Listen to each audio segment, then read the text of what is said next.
You're listening to Jesus the Pacifist, a concise guide to his radical nonviolence, by Matthew Curtis Fleischer, narrated by Botten. Foreword by Greg Boyd. A number of years ago, I was a guest on a Christian radio talk show.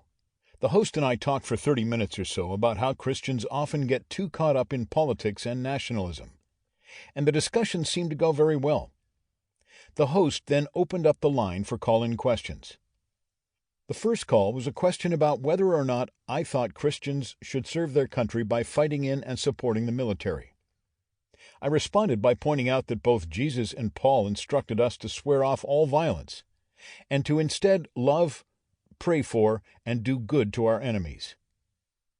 I explained that while I don't judge Christians who enlist in the armed forces, I personally could not see how a person could genuinely love and do good to their enemies when they were at the same time trying to kill them. There was a brief but intensely awkward silence when I finished. "Wow," my host finally exclaimed, still live on the radio.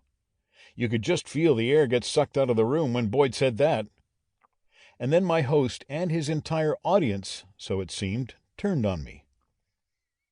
The next call was from a vet who had lost a close friend while fighting in Iraq. "My friend was as Christian as they come," this angry caller said, "and he gave his life for the God and the blessed country he believed in. My buddy was willing to make the ultimate sacrifice to protect your freedom, including your freedom to get on the air and say whatever is on your mind, like you're doing right now. Yet you have the audacity to publicly return his favor by suggesting that he shouldn't have been fighting over there in the first place." I gently reminded this caller that I was sharing my own perspective, not judging his friend or anyone else. I also pointed out that a person such as myself can appreciate the sacrifice soldiers are willing to make, even though their own religious convictions prevent them from participating in the military or any other office that might require them to harm or kill another human.